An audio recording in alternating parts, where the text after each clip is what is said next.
Welcome to MiWeek, and thanks so much for joining me. I'm Christy McDonald. Detroit's in bankruptcy court this week. Everyone is watching to see if the city can prove they have a viable restructuring plan. Holdout creditors argue the city gave retirees preferential treatment. A breakdown of what is happening in court and a look at what it all means coming up. And election 2014, the key things to watch for this election season in Michigan, plus special focus on the U.S. Senate race and new ads in the governor's race. That is just ahead for you. But we will start with a look at Detroit's historic bankruptcy trial in federal court. So let's check in with Sandra Svoboda. She's a bankruptcy reporter with WDET Radio and our partner in the Detroit Journalism Cooperative. She is at our Midtown studios. Sandra, it's good to see you. Welcome back to MiWeek. I know that you have been in court all week following this trial. So I'd like to start with just give me your general impressions of how you think things are setting up here. Well, I would say my first impression has been that everything is taking longer than expected. We've gone into the third day for opening statements, and I think most of the attorneys have gone longer than they told us they would in making their really what amounts to opening arguments on what they think of the plan. And so basically they're lining up saying, we don't believe that this restructuring plan that the city has come up with is a good one. Well, that's what the creditors are saying. Remember, we also got 3 hours of opening statements from the city's lead attorney, Bruce Bennett, who told us why the plan should be confirmed, the strengths of it, what it does to, and he said, save the city of Detroit. We also heard from the Detroit Institute of Art's attorney about why the DIA agreement, the grand bargain that we've all been talking about for so long, why that is so important to the city, not just the museum, but the pensioners as well. And we heard from an attorney from the Retirees Committee, representing all of the 32,000 retirees and employees, who is also supporting the plan. Then we're getting the creditors, the county, the 3 counties in Southeast Michigan, a couple of unions, and of course the bond insurers that we've talked so much about, who are objecting strenuously because they literally have hundreds of millions of dollars at stake here. We're setting this all up, and it's expected to last about 7 weeks or so. So if you're sitting on the outside and watching this, and we know that we're saying that this isn't a historic proceeding, what exactly are we looking for to come out of this? Well, ultimately, we're looking for a thumbs up or a thumbs down on the city's plan of adjustment. That is sort of the blueprint, the guidelines for how the city will restructure its debt and reinvest in city services. One of the big issues for the judge and how he'll decide on that is whether he thinks the plan is feasible. In other words, are the financial projections reasonable? And here he'll hear a lot of testimony on this. Are the financial projections reasonable for what they're estimating, for example, pension interest return to be, for what financial projections for tax revenue for the city will be. And also on the side of city services is the $1.4 billion that the plan has to reinvest in technology, infrastructure, public safety, all across city departments, city services, garbage collection, blight, trash pickup, bus service. Is all of that a working plan that will make life better for the citizens of the city? And once we get to the end of this, the judge has a decision to make. How long could he take to make that decision? Well, that's up to him. We've seen in other cases where negotiations have gone on. Stockton right now, for example, is still negotiating within their plan. So we don't really know when the judge will make his decision. He's certainly given indications so far that he's taking this very seriously. He started questioning some of the attorneys during their opening arguments. So he's not just sitting back and letting everyone present their case. He's actually involved in some of the questioning. All right, so we know that some witnesses are going to be taking the stand over the next couple of weeks. What would you tell people the highlights for? What should we be looking for? Well, definitely Kevin Orr taking the stand is going to be interesting. We've already seen in opening statements parts of his deposition played where he actually contradicts what other witnesses said in terms of what documents were prepared and how the city prepared the plan and prepared its case. So that one is definitely going to be, I guess, a showstopper, if we can use that terminology for a court case. We also get Mayor Duggan and City Council President Brenda Jones, who are expected to testify about the real feasibility of the plan. One of the issues is there buy-in from city leadership to execute a plan that was done by an emergency manager and an outside team of attorneys. Now, by all accounts, they're working closely with city officials, but the judge definitely wants to hear that leaders of the city will make the plan work going forward. All right, Sandra Svoboda from WDET, where you're going to be blogging this entire trial, and we'll have the link to that on our website at MiWeek.org. Thanks, Sandra. We'll see you. And joining me now are MiWeek contributors Stephen Henderson of the Detroit Free Press and Nolan Finley of the Detroit News. Gentlemen, it's good to see you. Good to be here. All right, in the beginning of a historic week here with Detroit, finally in bankruptcy court, as Sandra was filling us in on everything. So how is this being perceived around the rest of the country, Nolan? Well, I think there are a lot of places that are looking at following Detroit down this path, and I think they're giving it a good deal of scrutiny to see just how much pain is involved in the process, and what what penalties are extracted on a community. And if you look at the Detroit experience, I mean, and you're a municipality who's got a load of debt, no way to pay it off. You look at what's happened in Detroit, you might say, that's not been so bad here. I might try that. Of course, we haven't seen the final settlement yet, but the pain for Detroit hasn't been anywhere near what we thought it was going to be when this started. Do you agree with that, Stephen, that the pain hasn't been as painful as it could have been? Well, it certainly hasn't been as bad as other cities that have already done this. You look at the two California jurisdictions that went into bankruptcy. I mean, they had an awful time.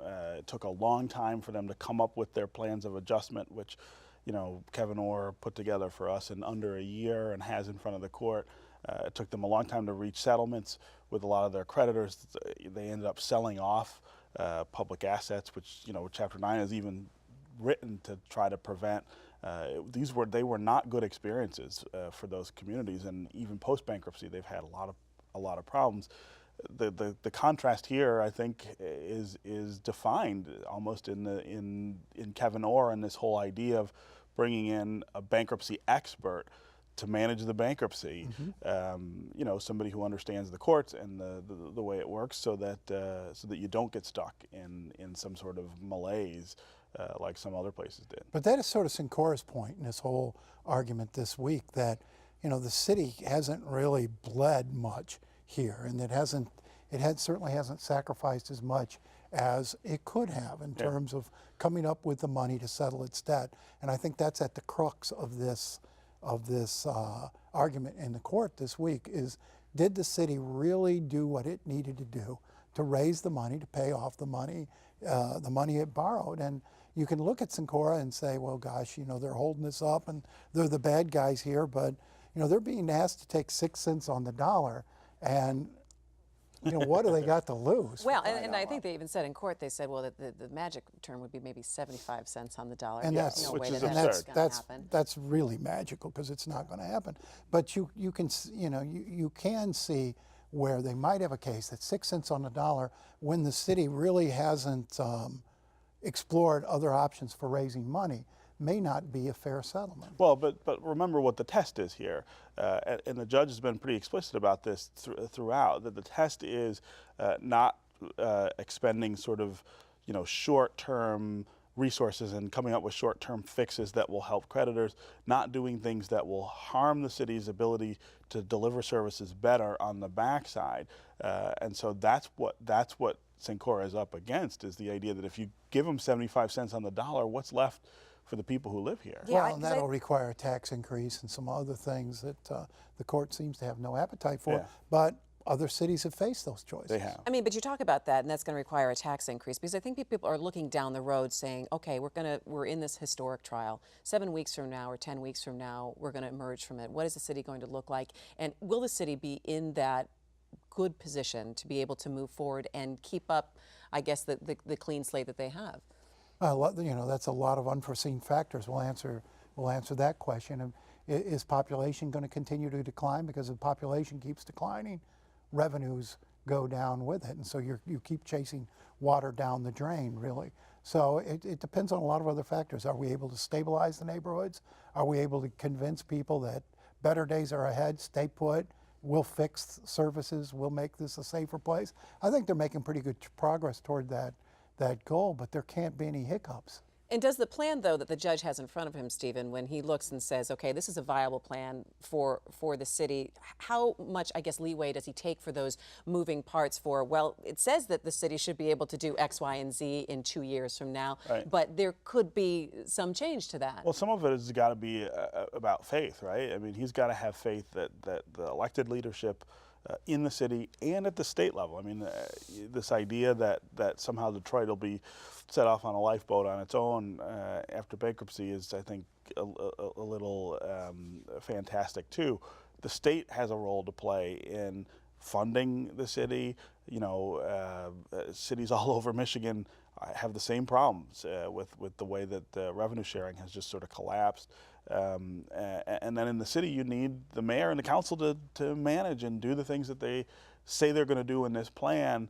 But then you also need nothing to go wrong, right? Another big dip in the national economy could have effect on revenues, the housing market. Yeah, but one thing, Steve, I mean, Detroit's not going to be a ward of the state. I mean, the state is taking extraordinary measures over the last several months to get Detroit to the point where it can settle its bankruptcy and have a shot at a viable future. But if they're looking for this ongoing lifeline to the city, to the state treasury, it's not going to happen. But you need reinvestment in some pretty critical areas. And the governor has been doing that in terms of law enforcement, blight, lighting, other things. But Detroit is not going to be dependent on the largesse of the state, because the state's got its own problems. And cities all over the state are facing similar circumstances. You know, I think it's really interesting what you brought up, Stephen. You said there's got to be a little bit of faith here, which kind of goes against everything when you're talking about bankruptcy court and looking at measuring things up against legal standards and making those types of decisions, that